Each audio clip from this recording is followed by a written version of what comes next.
Donc, maintenant, on aimerait vous présenter aussi une initiative entrepreneuriale. Donc, il s'agit ici de la genèse de l'approche par compétences qui est implantée au CCNB. Donc, Madame Liette Roussel, qui est chef de développement et de formation continue au CCNB campus de Dieppe. Madame Liette, elle est passionnée de tout ce qui touche les compétences essentielles depuis plus de 15 ans. Elle étudie tout ce qui se rapporte à l'approche par compétences et l'éducation aux adultes. Donc, depuis qu'elle est venue au campus de Dieppe en 2017, elle a initié l'adoption de cette approche pour répondre aux besoins de l'industrie pour le recrutement de nouveaux employés. Donc, sans plus tarder, je vous présente Madame Liette Roussel. Merci, Josée. Bonsoir à vous tous. À mon arrivée au campus de Dieppe à l'hiver 2017, l'un des premiers clients que j'ai rencontré, c'est le centre de services de pension de chez Dieppe, du gouvernement fédéral. Les dirigeants de ce centre, à ce moment-là, étaient à la recherche d'une formation qui pouvait amener leurs futurs employés à être déjà prêts à exécuter leurs tâches dès leur rentrée au centre des pensions et ainsi être déjà orienté au poste de conseiller en pension. Il faut garder en tête que toute personne qui rentre au centre de pension doit passer à travers de 2 ans d'orientation pour par la suite être évalués s'ils peuvent avoir leur permanence comme employés de conseiller en pension. Étant déjà une férue de l'approche par compétences, je leur ai alors suggéré un programme de 40 semaines, conçu et enseigné par compétences à partir d'un profil d'occupation du conseiller en pension. Comme prémisse au programme, les participants seraient non seulement recrutés, mais aussi sélectionnés de la même façon qu'un postulant à une entrevue avec les critères d'embauche de l'employeur. Donc, pour l'employeur, plus besoin d'annoncer leur poste à combler et plus besoin d'administrer des entrevues. Nous allions le faire pour eux. En échange, l'employeur, lui, devait s'engager à nous fournir les détails du poste à offrir et un emploi indéterminé aux participants ayant réussi son programme de formation avec succès. J'ouvre une parenthèse, étant donné que le client est du gouvernement fédéral, tous nos candidats devaient quand même passer par les tests linguistiques et de compétences générales du centre de pension. À l'hiver 2018, nous avons livré une première formation avec succès. Puis, on avait, je crois, plus de 150 candidats pour en sélectionner 20. Puis, on a étendu alors notre approche auprès d'un employeur de foyer de soins. Après près de 3 ans à exercer notre approche par compétence, on l'exerce pas seulement dans l'élaboration du programme, mais aussi dans l'enseignement, en salle de classe. Eh bien, on a élaboré un référentiel pédagogique que vous aurez l'occasion d'entendre une présentation tantôt et qui s'adresse à tout enseignant désireux de s'initier à l'approche par compétences en salle de classe. Et je tiens à vous annoncer aussi que les guides pour cette initiation-là à l'approche par compétences vous être disponible aussi. En résumé, on innove en ayant une entente avec un employeur qui a besoin de combler un poste pour au moins une embauche de 8 à 12 personnes dans un même temps. On assure l'élaboration du profil occupationnel, on sélectionne les candidats et on assure la formation par cellule de 4 apprenants à distance de façon hybride et en présentiel chez l'employeur et au CCNB. Pour la suite, eh bien, je vous présente notre enseignante Dany Lausier qui vous témoignera de son expérience en salle de classe. Merci. À toi, Dany. Merci. Josée, j'essaie de partager mon écran, juste si ça me dit que j'ai pas l'option.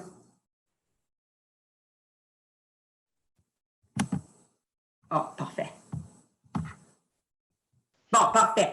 Ça fait que j'ai pas grand temps, mais je veux juste vous expliquer un peu l'expérience que j'ai eue avec ce programme-là, qui est justement préparation au service de pension dans la fonction public fédéral. Puis je veux juste vous présenter un peu l'expérience du point de vue de l'enseignant et de l'apprenant. Moi, c'est certain que ce qu'on a voulu faire, surtout avec l'idée de l'approche par compétence, c'est créer un contexte. Ça fait que, si vous pouvez vous imaginer, j'ai 12 cours à enseigner, mais je n'enseigne pas des cours séparément. On fait un contexte comme quoi on entre au travail le matin, puis on finit à 4h30 le soir. Ça fait qu'on est 2 enseignants en avant de la classe en tout temps. Puis, c'est certain qu'on s'est créé une vision, une mission, une valeur parce qu'on a créé une entreprise d'apprentissage. Je voulais qu'ils se sentent vraiment dans un bureau, dans un contexte un peu de centre d'appel parce que le centre des pensions, c'est ça.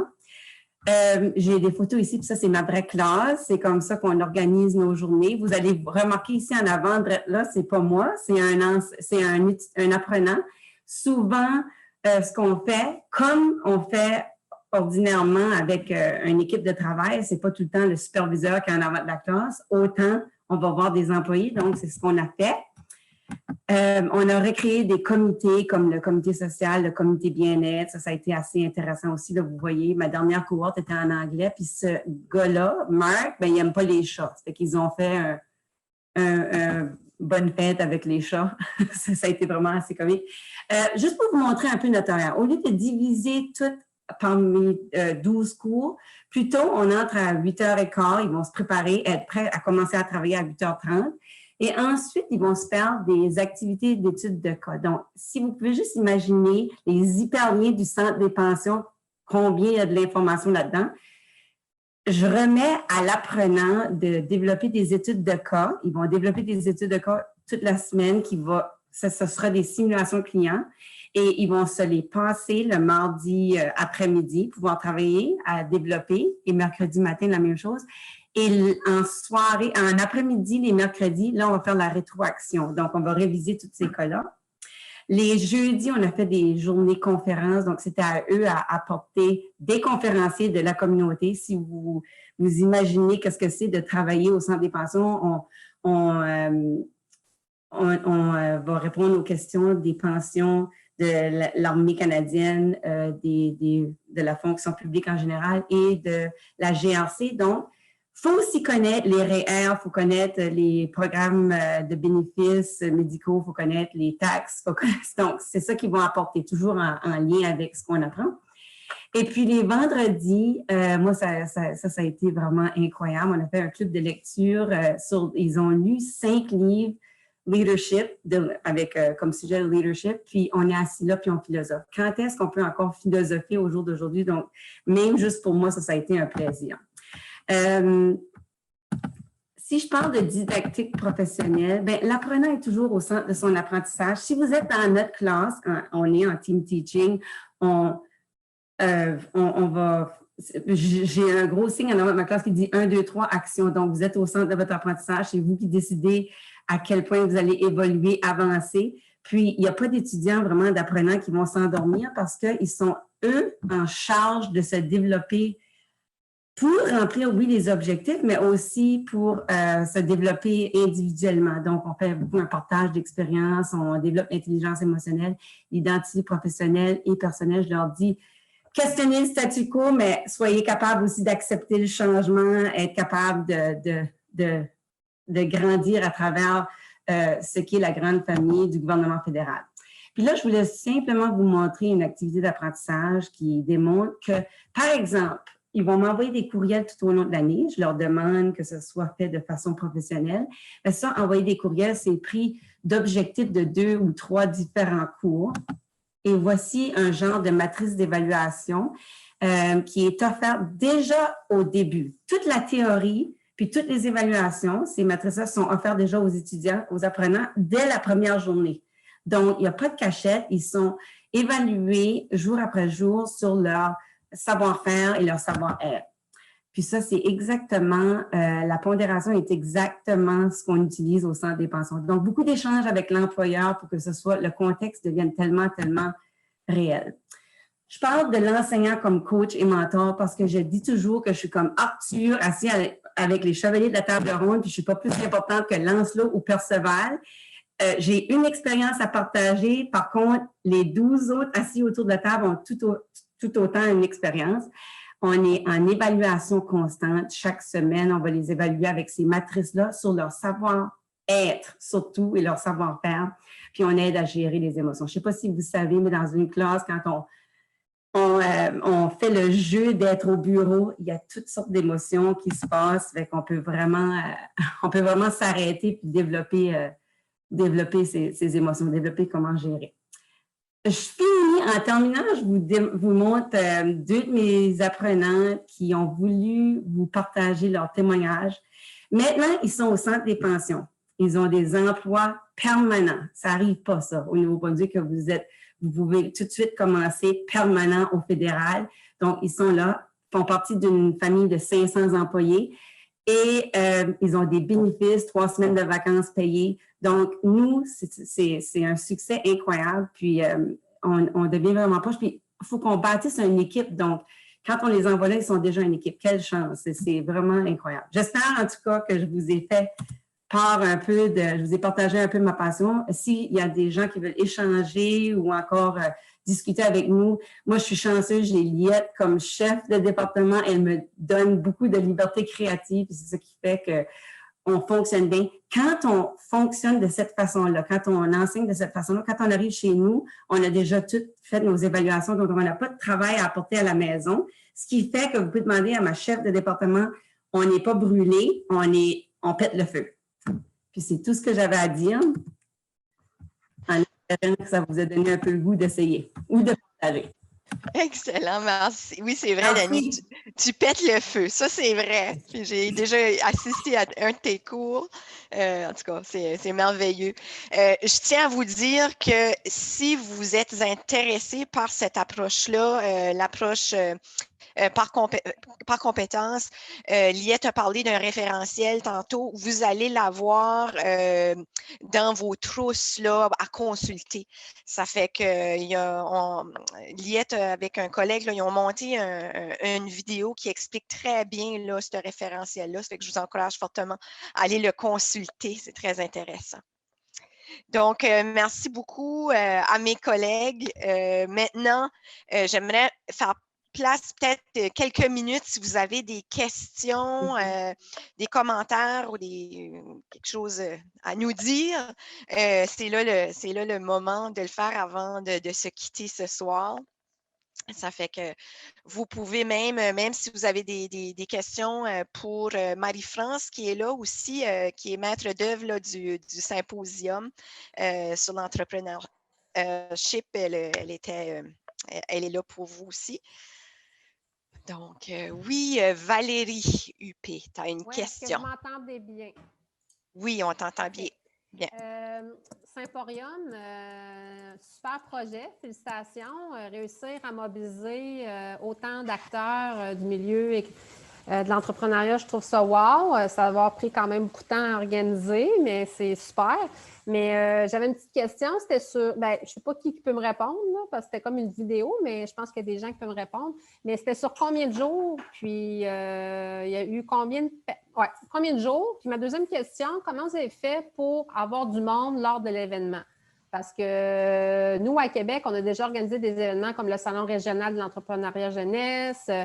Il y avait quand même beaucoup d'étudiants qui présentaient leurs projets. On avait des ressources du milieu qui sont venues. Mais le nerf de la guerre, c'est d'avoir du monde à l'événement. Fait que si vous pouvez m'en parler un petit peu, là, ça pourrait être intéressant. Je peux définitivement répondre à ça. Donc, je veux mentionner quelque chose. Là, vous avez vu des photos du symposium. L'événement a passé et c'était pré-pandémie. Là. Donc, parce que toutes les photos, ils n'ont pas de masque, là, puis tout le monde est collé. Mais, donc, c'est ça. Mais l'événement, ça a eu lieu sur une journée, mais ça a pris, je dirais, pratiquement une année d'organisation.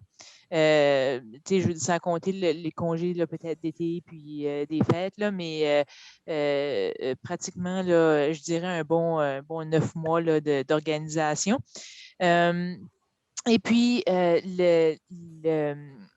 l'idée initiale a été vraiment lancée avec Place aux compétences donc entre le collège et Place aux compétences, et eux c'est eux qui financent ici au Nouveau-Brunswick les projets entrepreneuriaux dans les écoles. Donc, il y avait déjà ce lien-là. Alors, ça a été très, très facile d'aller chercher les gens qui étaient impliqués là, dans les projets, les enseignants, que ce soit les agents communautaires, ainsi de suite. Et on avait aussi impliqué le district scolaire, ou les districts scolaires, je devrais dire. Là, au Nouveau-Brunswick, on a 3 districts scolaires francophones. Donc, tous les écoles francophones sont divisées dans ces 3 districts scolaires-là. Et on avait un représentant là, qui faisait le lien entre ces 3 districts-là et qui, lui, a même exigé à certaines personnes, là, a mis ça dans leur plan de travail de venir participer à l'événement. Donc, de ce côté-là, ça fait que chacun de notre côté, les projets entrepreneuriaux qui étaient financés par Place aux compétences, on est allé les chercher. Les intervenants qui étaient gérés par les districts scolaires, on est allé les chercher. Et puis au niveau du collège, on est allé chercher aussi nos partenaires, les enseignants qui étaient intéressés et tout ça. Et ce qu'on a voulu faire aussi, c'est d'aller chercher des partenaires de la communauté d'affaires, les chambres de commerce, les CBDC, tout ça. Là. Puis ça, c'était nos partenaires avec lesquels on travaillait déjà. Là où on envoie nos étudiants en stage, là, des contacts qu'on avait déjà. Donc, on est allé chercher ces gens-là. Et puis, on leur a demandé là, de venir participer. Donc, il y a eu une excellente participation. Et dans le volet où est-ce qu'il y avait comme le salon des exposants et on présentait les projets, c'était ouvert au public. Donc, cette partie-là aussi, là, ça a fait venir les gens là, pour voir qu'est-ce qu'on faisait. Donc, c'est ça. Donc, ça a duré une journée. Le volet exposant, c'était comme un avant-midi. Dans l'après-midi, c'était plutôt la partie conférence. C'était quand dans l'année? C'était quel? C'était au mois de mai. Au mois de mai, à Oui. la fin de l'année. Là. Oui, okay. Exact. C'est Merci. ça, oui. Merci beaucoup. Merci Valérie. En passant, Marie-France Bérubé, la directrice par intérim du CCNB Dieppe, je n'ai pas eu l'occasion de te présenter, Marie-France. Merci. Maintenant, c'est le vrai RRT qui veut poser une question. Ton micro est fermé. Oui, je me questionnais sur l'étendue de cette approche de classe qui est très dynamique et particulière. Franchement, j'aurais aimé en savoir plus, avoir plus de détails. En tout cas, on aura au moins le PowerPoint. Mais est-ce que c'est seulement dans ce contexte-là que cette approche-là a été adoptée ou est-ce qu'il y a d'autres types d'enseignement qui utilisent une approche expérientielle comme celle-là? Je vais répondre, si vous permettez. L'approche, c'est comme je l'ai dit, lorsque je suis arrivée à Dieppe, moi, étant une férue des compétences essentielles et ayant travaillé aux compétences essentielles, je voulais amener quelque chose qui était aussi que l'enseignant utilise l'approche avec l'industrie. Et en formation continue, on se doit de travailler avec les industries pour répondre à leurs besoins ponctuels. Et ma façon de faire à Dieppe, parce qu'il y avait beaucoup de maisons de formation comparativement aux autres régions, c'était que je voulais trouver des employeurs qui cherchaient à embaucher des gens, mais qui avaient besoin au moins d'un minimum de 8 nouveaux employés pour un seul poste. Ça fait, l'approche, elle peut être expérimenté dans bien des domaines. Actuellement, nous sommes à coacher nos collègues du régulier pour le secteur de l'informatique, pour amener les enseignants à pouvoir travailler avec l'approche par compétences en salle de classe, mais toujours en contact avec les employeurs et l'industrie. Je ne sais pas si ça répond bien à ta question. Mais dans la présentation PowerPoint, là, vous allez voir que tout est là, c'est complet pour amener une personne à pouvoir dire « je veux expérimenter cette approche-là. Donc, qu'est-ce que je dois faire? Comment je dois me préparer? Je dirais même que c'est peut-être un cours en soi.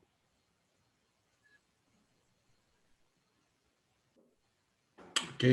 Est-ce que dans ce contexte-là, je comprends que l'aspect entrepreneurial est un peu mis de côté, étant donné qu'il s'agit de gens qui vont travailler dans un poste bien défini, et j'imagine que vous avez un profil de compétences pour ce poste-là. Oui, les compétences essentielles au Canada, on a mis en place, le gouvernement fédéral, un système pour pouvoir prendre, je pense, c'est 300 emplois qu'on a fait, qu'on a attribué des niveaux de compétences pour ces 300 emplois-là.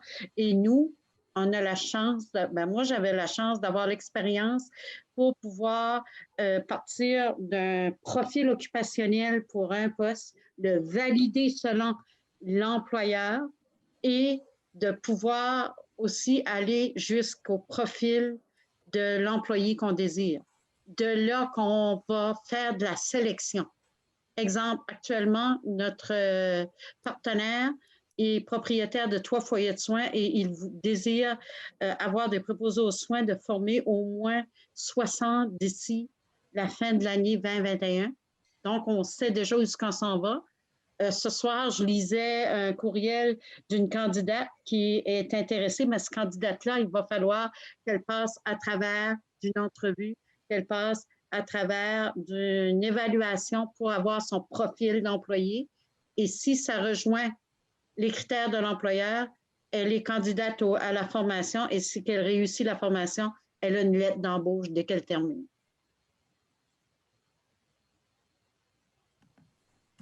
Liette, il y a beaucoup de commentaires sur le chat qui disent que ça ressemble beaucoup à une entreprise d'entraînement. Puis oui, c'est ça, on s'est approprié le mot, mais on appelle ça une entreprise d'apprentissage. Ils expérimentent vraiment le contexte d'arriver au travail 15 minutes à l'avance, de se préparer, d'être là pour son équipe. Vous allez remarquer sur l'horaire aussi qu'il n'y a pas de pause parce qu'ils vont prendre leur pause selon leur choix, tant qu'ils puissent assurer une bonne gestion des clients. C'est que je leur laisse toute cette responsabilité-là. Puis je ne sais pas si vous savez, mais ça crée toutes sortes de situations à l'intérieur d'un groupe. Puis c'est toujours des très bonnes opportunités d'apprentissage. C'est assez incroyable. C'est comme je dis, moi j'en apprends autant parce que l'expérience est vraiment positive. Puis c'est pas juste une expérience pour les apprenants, l'enseignant se développe aussi parce que c'est plus l'enseignant qui est en avant avec toutes les réponses, avec toute la théorie. La théorie est ouverte à tous. Puis là, c'est les expériences vécues qui sont beaucoup plus importantes. On forme des attitudes. Oui.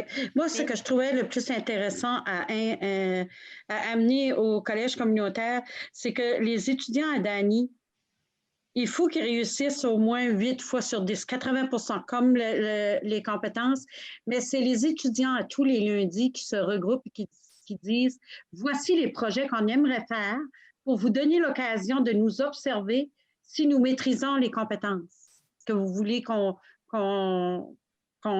développe. » Donc, l'étudiant aussi qui ne réussit pas, il peut arriver et dire ben, je te propose ce projet-ci pour te donner l'opportunité de voir si je maîtrise bien la compétence à 80 %. J'aurais une question. Il y a Nadine qui était là. Puis après, Louis, tu pourras y aller. Puis on va terminer avec toi, Louis, parce qu'il est déjà 20h40. Puis si vous avez des questions, gênez-vous pas dans le chat, je pourrais rester un petit peu puis vous diriger. Merci. Vas-y, Nadine, merci. Et ma question, c'était, ça se donne dans de la formation continue, probablement plus que de la formation régulière. OK, parfait. C'est très responsabilisant pour l'étudiant. Ça doit être très intéressant comme forme d'apprentissage. Merci. À la fin de tout ça, ils ont lu même juste 5 livres de leadership. Ils sont tellement fiers de ça parce qu'il n'y a pas de cette génération-là future qui lit tellement. Puis là, juste, c'est ça, là, ils vont vraiment au...